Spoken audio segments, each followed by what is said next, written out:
আসসালামু আলাইকুম রহমতুল্লাহি ওবারাকাতুহু। আবু নাসাই শরীফের একটি হাদিস আমি বর্ণনা করব।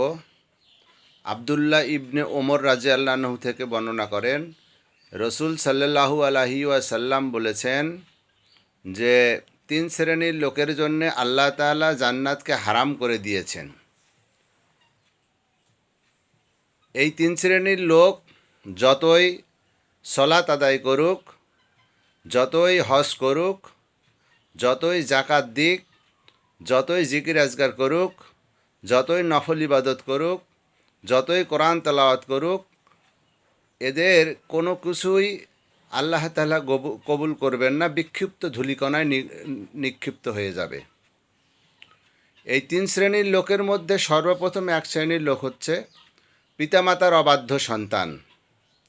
পিতামাতার অবাধ্য সন্তানকে কী করলে পিতামাতার অবাধ্যতা করা হয় এটা আমরা সকলেই জানি। 2 নাম্বার হলো মাদকাসক্ত ব্যক্তি। অন্য এক হাদিসে আসছে যে পুরুষ নারীর বেশ ধারণ করে অথবা যে নারী পুরুষের বেশ ধারণ করে, যাই হোক, তো 2 নাম্বার হচ্ছে মাদকাসক্ত ব্যক্তি। তো মাদকাসক্ত ব্যক্তি কারা? যারা মদ, বিড়ি, সিগারেট, গাঞ্জা, ফেন্সিডিলিয়া বা যত নেশা সৃষ্টিকারী দ্রব্য আছে, বস্তু আছে, এগুলো সব কিছুই আপনার আল্লাহ তাআলা হারাম করেছেন। 3 নাম্বার হলো দায়ুস ব্যক্তি, অত্যন্ত ভয়ঙ্কর। 3 নাম্বার সেটা অত্যন্ত ভয়ঙ্কর। দায়ুস ব্যক্তি। দায়ুস কারা? দায়ুস হচ্ছে ওই সমস্ত ব্যক্তি যারা নিজের স্ত্রী কন্যাকে পর্দার মধ্যে রাখে না, অশ্লীল এবং বেহায়াপনার সুযোগ করে দেয়।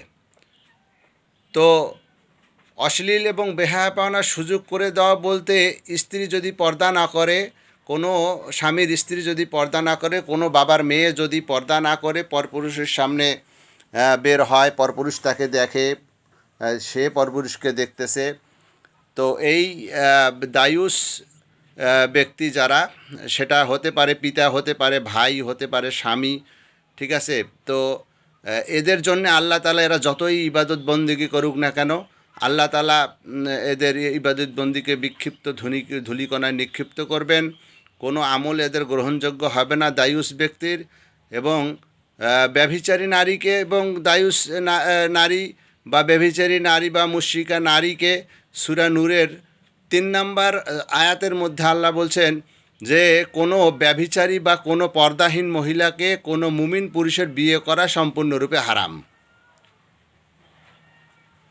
আর এই ব্যভিচারী নারী বা ব্যভিচারী পর্দাহীন মহিলা যখন হাসরের মাঠে আল্লাহ তাআলা এই দায়ুস হওয়ার কারণে তাকে জাহান্নামে নিক্ষিপ্ত করবে, তখন এই ব্যভিচারী নারী বা পর্দাহীন মহিলা বা সন্তানেরা বলবে যে আমাদেরকে জাহান্নামে নিক্ষিপ্ত করার আগে আমাদের পিতামাতাকে আনা হোক, আমাদের পিতামাতার বুকের ওপর দিয়ে হেঁটে আমরা জাহান্নামে যাব, নাউজুবিল্লাহ। কারণ তারা দুনিয়াতে বেঁচে থাকা অবস্থায় তারা আমাদেরকে পর্দার নির্দেশ দেয় নাই, আমাদেরকে পরপুরুষ থেকে হেফাজত করার তাগাদা দেয় নাই, যার কারণে আজকে ওই পিতামাতাকে আনা হোক, ওই পিতামাতার বুকের ওপর দিয়ে হেঁটে আমরা জাহান্নামে যাব, নাউজুবিল্লাহ। আল্লাহ তাআলা আমাদের সকলকে হেফাজত করুক এবং আমাদের মা বোনদেরকে, যারা স্বামী আছি, স্ত্রীদেরকে পর্দার মধ্যে রাখি, দিনের মধ্যে রাখি, দিনদার নারী হিসেবে তাদেরকে আমরা প্রতিষ্ঠিত করতে যে সমস্ত ব্যবস্থা নেওয়ার, অবশ্যই আমরা সেই ব্যবস্থাগুলো নিব। আল্লাহ তাআলা আমাদেরকে সকলকে দায়ুস নারী বা দায়ুস পিতা হওয়া থেকে হেফাজত করুক, দায়ুস স্বামী হওয়া থেকে হেফাজত করুক। আসসালামু আলাইকুম রহমতুল্লাহি ওয়া বারাকাতুহু।